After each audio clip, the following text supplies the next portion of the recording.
In Consumer Watch, the Better Business Bureau has issued a warning for online shoppers about so-called risk-free trials this holiday season.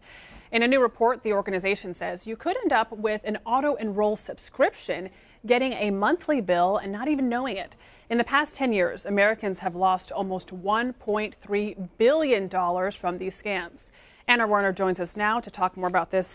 Anna, this is really disturbing that this is even happening. How do these scams work? So you're on the internet and you see free trial of a product, or you see little teaser ads like, Tiny Belly or something like this, acai berry, weight loss supplements, skin creams, and maybe you click on that and it says, look, we'll give you a free trial of this product. All you have to pay for is shipping and handling. It's a few bucks, right? So a lot of people will go in there, think, I want to try this product. Maybe it has a celebrity endorsement. It looks like, Judge Judy or a TV personality has signed on and is starting a skincare line. You think, well, looks like this person's starting a line. I trust that person. I'll try their product. So you enter your credit card number and the product arrives. Maybe you like it, maybe you don't, but lo and behold, the next month you get a whole shipment of it, and now it's not $5. Now it's, for example, the woman we interviewed, $89, and they've tacked on a second product, and the second product is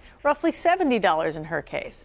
And maybe you're not checking your credit card statements, and that rolls for 3 or 4 months. By the time you realize it, you've lost hundreds of dollars, and then you've got to get your way out of it. So that's kind of in a nutshell how many of these things can work. So how are these products getting celebrity endorsements if they're catching people? Yeah, so the real truth of it is in many of these cases, they're not. They weren't endorsed by the celebrity. They're fake. The celebrity's not starting their skincare line. For example, Judge Judy went on the Ellen show, Ellen DeGeneres, and both of them said, look, if you don't see us in person talking about the product on camera, it's not us. Because you see a picture of us doesn't mean that we've endorsed it. But if you're a scammer, you can pull a picture of Adriana Diaz and say, hey, she's a TV celebrity. She's endorsed this product. She loves this product. And going after them, and trying to track down who they are, where their LLC company is based, is a lot of work for a lot of people, even for celebrities. Is any of this information in the fine print, or is this just blatantly illegal?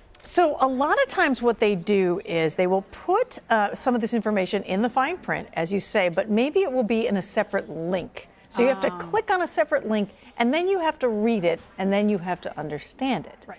And as we all know, that can be difficult. And look, let's face it, a lot of us, most of us, do we really read the fine print when it says agree to this, these terms and conditions? No.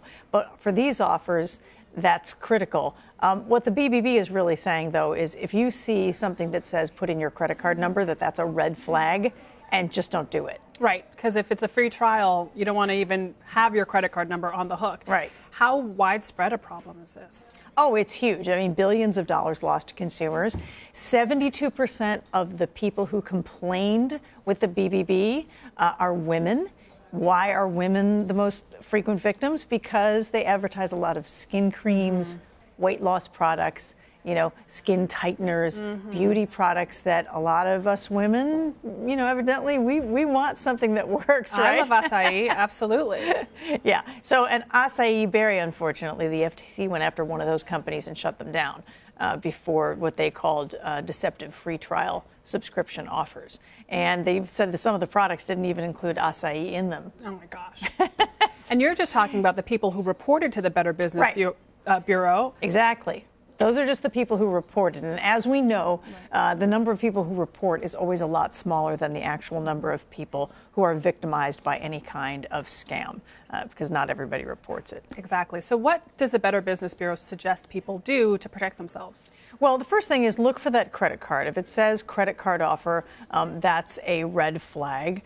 You want to be very careful to read fine print.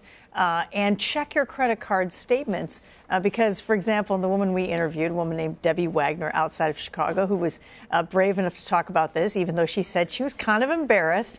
She said it took her a couple months to actually go to her credit card statement and realize, wait a minute, I'm paying $160 a month for 4 months for stuff that I didn't want, and I don't believe that I ever ordered. When she called the customer service hotline, they said, well, you ordered this. And she said, well, no, I didn't. And they said, well, yes, you did, because there was something in the, in the fine print. Well, she at least was persistent, and I know she got some of that money back. But with the help of the Better Business Bureau. But they say that it's very difficult to get refunds out of these companies. For example, when Debbie Wagner first called on her own to ask for money back, they said, well, we can maybe give you 20%. Oof. Well, I'm glad she shared her story with you so other people can know this is happening. Anna, thank you so much. You're welcome.